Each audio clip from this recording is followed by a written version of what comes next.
since I have the dual task of chairing this session and also speak on something on how insurance coverage can boost with regard to healthcare access, equity, I think I'll not take much of time because I also have to balance the total time that we have taken for this session also. We heard Dr. Siddharth mentioning about the issues, the barriers to access, and certain interventions that his NGO has tried in terms of creating self-help groups, risk pooling. It's nothing but risk pooling which the insurance sector is supposed to provide us. We also heard from Dr. Upinder Kaul especially mentioned, and I think Dr. Praveen in the pre-lunch session mentioned, every catastrophic illness in India brings down 2.2% population below the poverty line. So any catastrophic illness in this country, or for that matter even globally, let's not be depressed that it happens only in India.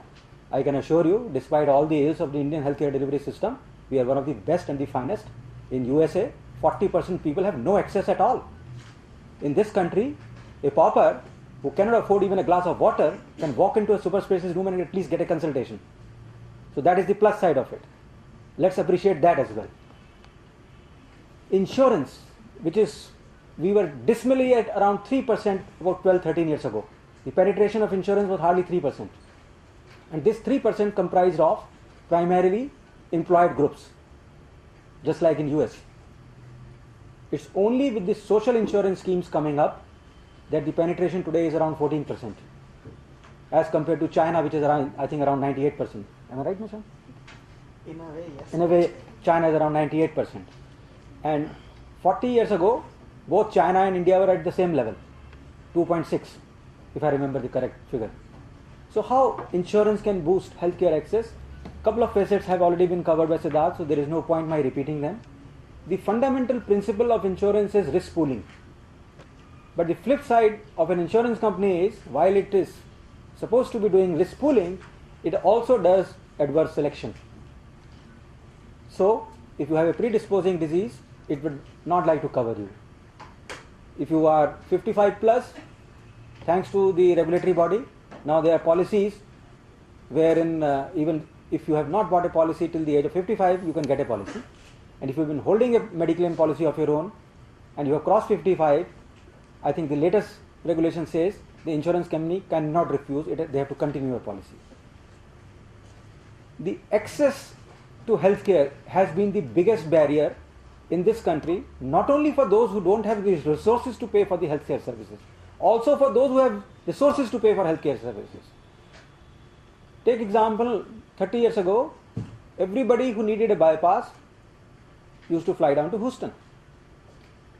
And Texas Heart had a huge cell, 17-member team dealing with patients coming from Asia. I have met with all 17 members of that team. And when I met them, half of them were having work, half of them were only loitering around. Because we had few centers opened up in India by that time. So, the availability of healthcare services are not linked to the need. We heard this need statement in the pre-lunch session from Dr. Sanjeev, and he asked again that from Dr. Kaul. Now, this is something which was actually suggested by Professor McKevney when he was invited by Pandit Nehru to formulate the first 5-year plan, the health portion. This was talked then, and it has still not been touched. And till the time a health regulatory authority is created which has got teeth, it will not happen.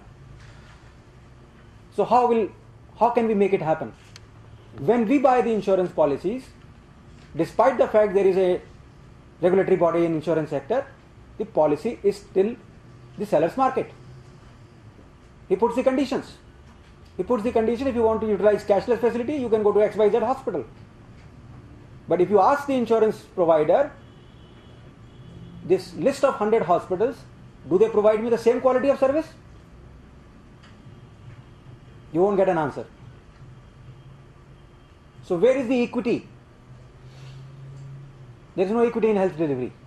There is no equity in the indemnity that you are buying. And the flip side of buying an indemnity policy is, you don't fall ill, so your money is gone down the drain. Now that is unfortunately the dictum which we Indians believe in. Since I am perfectly healthy today, why should I buy a health policy? I am doing disservice to my own self by not buying the policy today. So we need to create an awareness. The social insurance scheme started by governments, various state governments, and then RSBY. They have been success stories so far. And I am not in any way making a statement that they are sustainable. Any scheme requires resource, which is money, and if it does not generate profit, it will collapse sooner than later. How much money the government can pool into these kind of social insurance schemes from the taxpayers' coffers? It will not last long. So these social insurance schemes need to be upgraded, the awareness needs to be created how to utilize them, how to demand the quality from that indemnity policy. So the healthcare delivery context in India is transitioning from individual-centric, the doctor-centric model to patient-centric model. It is only, the transition has started. And the transition has started because of the entry of corporates. Corporates only get flack. Making profit in health and education is a crime in this country. Why? It should not be. Which hotel gives 25% food free? Tell me one hotel in this country. None. Which education institution, although they still have to do something, but majority of the education institutions don't give anything free. So why restrict only health sector? Channelize that resource. It can become a not-for-profit, a Section 25 company, and the profit which is generated out of the scheme can get plowback into extending the reach. I think this is what we need to talk. This is what we need to work on and make it happen. The social insurance schemes have been created. They have shown that they are successful in creating access, in creating some semblance of equity, in creating some semblance of quality assurance. But they have just started. They need to be strengthened. The public needs to be made aware, and it should become a right that I should be insured. It should be a fundamental right, not a voluntary choice. Unless that happens and each one of us pools for our own health risk, there are various models for creating health funds. There is a Singapore model, there is a Hong Kong model, there is a Swedish model. There are various kinds of models. There is a South Korean model which is very different from all these models and it has worked very well. There is a Philippine model where even the OPD drugs are dispensed. But the caveat in the drug delivery is generics. Do we accept generics in this country? We are enamored with brand names. Dr. Kaul was making certain points, and I heard from my friend sitting in the rear about the excesses by the hospitals. I have been in this sector for more than 35 years. I have worked in government sector, I have worked in NGO sector, I have worked as a freelance practitioner, freelance consultant, and I have worked in corporates. Let me assure you, it is the corporates which still deliver something more meaningful than any other system. Why? Because they have to create a good image. And today, that has become an essential ingredient for an organization to sustain and survive. So let's use kind of interventions which have been done by, let's say, Tatas, Birlas. They were non-institutionalized, promoter-specific interventions for societal good. They were also like something similar to the social schemes which the governments and various state governments have created.